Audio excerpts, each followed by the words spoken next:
Hello అండి. నమస్తే. Welcome to my channel the golden beads. ఈరోజు ఈ వీడియోలో నేను మీకు ఈ శారీ చూస్తున్నారు కదా! ఈ శారీకి నేను బ్లౌజ్ అన్నది స్టిచ్ చేసేసాను. సో, స్టిచ్ చేసిన బ్లౌజ్‌కి నార్మల్ నీడిల్‌తో ఈజీగా వర్క్ ఎలా చేసుకోవాలనేది నేను మీకు చూపిస్తానండి. అయితే ఈ శారీ యొక్క కలర్ కాంబినేషన్ మీరు చూస్తే పింక్ అయితే క్లియర్‌గా తెలుస్తుంది గానీ, ఈ శారీ బాడీ అంతా ఐదర్ గ్రీన్ గానీ, బ్లూ గానీ మిక్స్డ్ కలర్‌లో ఉందండి. లైట్ గ్రీన్ అండ్ బ్లూ మిక్స్డ్‌లో. అందుకనే మీకు డీటెయిల్డ్‌గా చూపిస్తున్నాను. సో, నా దగ్గర ఉన్న మెటీరియల్స్ అన్నీ పెట్టుకొని చూసానండి. పింక్‌లో గానీ, గ్రీన్‌లో గానీ ఏది సూట్ అవుతాయని. అన్నీ రకరకాల షేడ్స్‌లో ఉన్నాయి గానీ, పర్ఫెక్ట్‌గా ఒకటి కూడా సూట్ అవ్వల. సో, ఈ నాకొచ్చిన ఐడియా ప్రకారం ఇప్పుడు ఈ వీడియోలో రెడీమేడ్‌గా స్టిచ్ చేసిన ఈ బ్లౌజ్‌ని నేను ఫ్రేమ్‌కి ఫిక్స్ చేసుకున్నానండి. 18 ఇంచ్ ఫ్రేమ్‌లో తీసుకున్నాను. సో, ఇది ఆల్రెడీ స్టిచ్చింగ్ బ్లౌజ్ కాబట్టి, సో, నా దగ్గర ఉన్న మెటీరియల్‌ని నేను అన్నీ అరేంజ్ చేసుకొని చూసానండి. ఏది బావుంటుంది, ఏ కుందన్స్ పెట్టాలి, ఎలా హ్యాంగ్ చేయాలని చాలా సెట్ చేశాను గానీ, నాకు ఏది ఈ క్రిస్టల్ స్టోన్స్‌తో అంత పర్ఫెక్ట్‌గా సూట్ అవ్వలేదు. సో, నా దగ్గర ఉన్న మెటీరియల్ మీకు ఆల్రెడీ చూసే ఉంటారు. చాలా మెటీరియల్ తెప్పించాను ఈ మధ్యన. సో, దీనికి సంబంధించి నేను సింపుల్‌గా వేసుకుంటున్నానండి నార్మల్ నీడిల్‌తోనే. ఇలాంటి టాబ్లెట్ బీడ్‌ని ఒకటి స్టిక్ చేసి దాని తర్వాత చుట్టూరు స్టోన్ లైన్‌తో నేను బార్డర్ ఇచ్చేసాను. ఫస్ట్ నేను నెక్ లైన్ వేస్తున్నానండి. నెక్ లైన్ చాలా ఈజీ. ఎగ్జాక్ట్‌గా బార్డర్‌కి సంబంధించిన కలర్ నాకు దొరకలేదు. బట్ అక్కడక్కడ డార్క్ గ్రీన్ ఉంది కాబట్టి నేను డార్క్ గ్రీన్ ప్రిఫర్ చేశాను. ఎగ్జాక్ట్‌గా దొరుకుంటే చాలా బాగుండేది. బట్ ఇది కొంచెం డిఫరెంట్‌గా కనిపిస్తుంది నెక్ లైన్‌ని. వీడియోలో చూపిస్తున్నట్టుగా నేను గమ్ యూస్ చేసి నార్మల్ ఫెవికాల్ గమ్ తోటి, ఫ్యాబ్రిక్ గ్లూ తోటి కుందన్స్ అన్నీ స్టిక్ చేసేసి, అది డ్రై అయిన తరువాత 754 డయాలజీ ఎంబ్రాయిడరీ థ్రెడ్‌తో ఈ ఒక్క ప్లేస్‌లోనే నేను ఏమంటారంటే మగ్గం నీడిల్‌ని యూస్ చేశానండి. ఎందుకంటే స్పీడ్‌గా అవుతుందని. నార్మల్ నీడిల్‌తో కుట్టుకునే వాళ్ళు నార్మల్ నీడిల్‌కి ఇవి ఒకేసారి దండలా అన్నీ వెక్కించేసి గమ్ పెట్టి అక్కడక్కడ టాకా వేయడంతో పోలిస్తే 2 3 విడివిడిగా కుట్టుకుంటేనే బెస్ట్ అండి.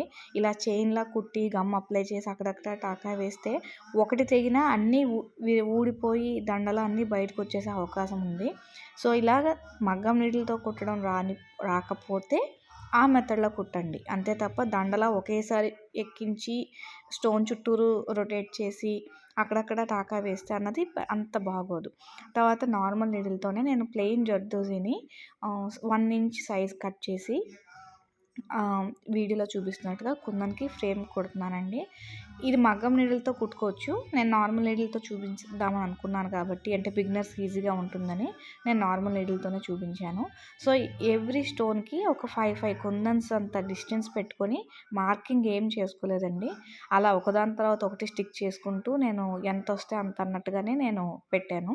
ఇలాంటి డిజైన్స్‌కి మార్కింగ్ లేకుండా ఈజీగా ఉందండి నాకు మార్కింగ్‌తో పోలిస్తే. సో, మీరు అబ్జర్వ్ చేస్తే ఒక కుందన్‌కి ఇంచుమించుగా 6 సెంటీమీటర్స్ డిస్టెన్స్ వచ్చిందనమాట కుందన్ టు కుందన్. సో, నేను 6 పెట్టుకొని స్టిక్ చేసుకొని మొత్తం అంతా కుట్టిన తర్వాత ఫ్రేమ్‌కి ఉన్న బ్లౌజ్ చూస్తే ఇలా ఉంది. మధ్యలో కొంచెం ప్లేస్ వదిలానండి. ఎందుకంటే వర్క్ కొంచెం ఎక్కువ చేద్దామని. నా దగ్గర చాలా రకాల సైజెస్‌లో చాలా రకాల కుందన్స్ ఉన్నాయండి. ఈ ఫిట్టింగ్ కుందన్స్. ఇందులో కొన్ని నేను యూస్ చేశాను. ఇవి లేకపోతే నార్మల్ కుందన్స్‌ని యూస్ చేయండి సేమ్ షేప్‌లోవి. నా దగ్గర ఉన్నవి ఇవి చాలా కొన్నాను ఈ మధ్యన. సో, అందుకని నేను ఎక్కువ దీంతో పెడితే జ్యువెలరీ మోడల్లో ఉంటుందని. తర్వాత ఆల్రెడీ స్టిచ్ అయిన బ్లౌజ్‌కి ఎక్కువ కుట్టే వర్క్ వస్తే మనకి బ్యాక్ సైడ్ అంతా గుచ్చుకుంటాయండి. థ్రెడ్స్, ముడులు ఇవన్నీ ఉంటాయి కదా! అలాగే డబుల్ లేయర్ ఉంటుంది. అంటే బ్లౌజు కిందన లైనింగు 2 ఉంటాయి కాబట్టి ఈ రెండిట్ల మీద ఎక్కువ కుట్టే వర్క్ ఉంటే కుట్టడము కష్టమే, తర్వాత వేసుకోవడము ఇబ్బందిగా ఉంటుందని నేను ఈ ఫిట్టింగ్ కుందన్స్ ప్రిఫర్ చేశాను అనమాట. వీడియోలో చూపిస్తున్నట్టుగా ఒక స్క్వేర్ కుందన్ స్టిక్ చేసుకున్నాను. ఇవి కుందన్ స్టిక్ చేయడానికి నేను B7000 గమ్మే యూస్ చేశానండి. తర్వాత ఇవి హనీ కలర్డ్ సీడ్ బీడ్స్ అనొచ్చు, యాంటిక్ బీడ్స్ అనొచ్చు. హనీ కలర్ అనమాట. అంటే యాంటిక్ షేప్‌లోనే కొంచెం డార్క్ కలర్‌లో ఉంది. తేనె పూసలని కూడా అన్నారు షాప్స్‌లో. సో, ఇవి తీసుకొని ఇలాంటి పూసలు స్టిక్ చేసేటప్పుడు ఫ్యాబ్రిక్ గ్లూ యూస్ చేశాను. కుందన్స్‌ని స్టిచ్ చేసేటప్పుడు B7000 గ్లూని యూస్ చేశాను. ఎందుకంటే అది కొంచెం బాగా స్ట్రాంగ్‌గా ఉంది. వీడియోలో చూపిస్తున్నట్టుగా ఈ కుందన్ చుట్టూరు నేను ఫ్రేమ్ లాగా ఈ బీడ్స్‌ని కుట్టేశానండి. ఇందులో ఎక్కువ నేను జర్దోసిని ఏమి యూస్ చేయలేదు. మిగిలిన కుందన్స్ని కూడా చాలా యూస్ చేయలేదు. జ్యువెలరీ డిజైన్ లాగా ఎక్కువ ఏమంటారు ఈ ఫిట్టింగ్ కుందన్స్ని యూస్ చేశాను. అంటే నా దగ్గర ఎక్కువ అవి ఉన్నాయి కాబట్టి ఈ ప్లేస్లో మీరు నార్మల్ కుందన్స్ని యూస్ చేయొచ్చు, మ్యాండేటరీ అయితే కాదు. సో ఇప్పుడు ట్రయాంగిల్, స్క్వేర్ కుందన్స్ని అలాగే ఈ స్టోన్స్ని కూడా తీసుకున్నాను లాస్ట్ టైము. ఇందులో వైట్ కలర్ కొంచెం డైమండ్లా మెరుస్తున్నాయని ఒక 2 ఇవి యూస్ చేశాను నేను. అలాగే అసలు టోటల్ ఈ బుట్టీలో ఎక్కడ కుందన్ అనేది లేదు, అన్నీ ఫిట్టింగ్ కుందన్స్ వైట్ కలర్లో ఉన్నాయి కదా, కలర్ అన్నది కనిపించాలని నార్మల్ గ్రీన్ కలర్ కుందన్స్నే షేప్ అన్నది మార్చానండి. లీఫ్ ఐ షేప్ అంటారు, ఐ షేప్ అంటే నెక్లో అంతా మనం తిలకం షేప్ యూస్ చేసాము, ఇందులో అయితే ఐ షేప్ కుందన్స్ని యూస్ చేశాను. వీడియోలో చూపిస్తున్నట్టుగా అన్నీ స్టిక్ చేసేసానండి. స్టిక్ చేసి డ్రై అయిన తర్వాతే వర్క్ చేయాలండి, మధ్యలో వర్క్ చేయకూడదు. నెక్స్ట్ ఈ ప్లేట్ ఇంత క్లమ్సీగా ఉందని అనుకోవద్దు, యూస్ చేసేవన్నీ ఒకే ప్లేట్లో పెట్టుకున్నాను. గోల్డ్ బాల్, మెటల్ బాల్స్, పెద్ద బాల్, చిన్న బాల్, అలాగే పెద్ద పర్ల్స్, చిన్న పర్ల్స్ అన్నీ అందులోనే పెట్టుకున్నాను. ఇందులో నేను యూస్ చేసేది మెటాలిక్ గోల్డ్ బీడ్ అండి, యాంటిక్ కాదు, టోటల్ మెటాలిక్. అంటే రంగు పోవడం అన్నది అస్సలు జరగదు. నేను నా గుట్టపూసల బ్లౌజ్కి కూడా ఇదే యూస్ చేశాను. కొత్తగా ఎవరైనా చూస్తుండేటట్టయితే ఒకసారి నా ప్లేలిస్ట్ ఒకసారి మీరు చూడండి, ఖచ్చితంగా ఒకటైనా నచ్చుతుందని అనుకుంటున్నాను. తప్పకుండా నచ్చితే సబ్స్క్రైబ్ చేస్తారని కోరుకుంటున్నాను. Thank you. తర్వాత వీడియోలోకి వచ్చేస్తే పెద్ద పర్ల్స్ అన్నీ దీని చుట్టూరు ఫ్లవర్లా పెట్టాను. చిన్న పర్ల్స్ అన్నీ 2 mm సైజు, 4 mm సైజు పర్ల్స్లో ఉన్నాయి. చిన్న సైజ్ అంతా ఈ దీపం కుందం చుట్టూరు స్టిచ్ చేశాను. అలాగే 2 వైపులా పర్ల్స్ కుట్టిన తర్వాత ఓన్లీ ఐ షేప్ కుందన్కి మట్టుకే జర్దోజీతో బార్డర్ ఇచ్చానండి, లేదంటే అసలు కుందన్ ఉన్నట్టే తెలియటం లేదు. నార్మల్ నీడిల్తోనే కుడుతున్నాను. తర్వాత ఈ క్రిస్టల్ స్టోన్స్లా ఉన్నాయి కదా, వీటిల్ని మనం గమ్తో అంటించినా కూడా ఊడిపోయే అవకాశం ఉంటుంది కాబట్టి వాటిని కూడా దానికి హోల్స్ ఉన్నాయి, హోల్స్ తోటి నేను కుట్టేశానండి, అంతా నార్మల్ నీడిల్తోనే. సో ఈ నా దగ్గర ఉన్న మీకు చూపిస్తున్నాను, ఇది యాంటిక్ బీడు, ఇది మెటాలిక్ గోల్డ్ బీడు, అది మ్యాట్ ఫినిష్ బీడ్ అనమాట. మీకు డిఫరెన్స్ తెలుస్తుంది కాబట్టి, అంటే వీడియోలో క్లారిటీ ఎంత ఉందో నాకు ఐడియా లేదు కాబట్టి 2 చూపించాను. మెటాలిక్ బీడే యూస్ చేశాను. మీరు అబ్జర్వ్ చేస్తే మెటాలిక్ బీడ్స్ చిన్నవి పెద్దవి యూస్ చేశాను, పర్ల్స్ కూడా చిన్నవి పెద్దవి.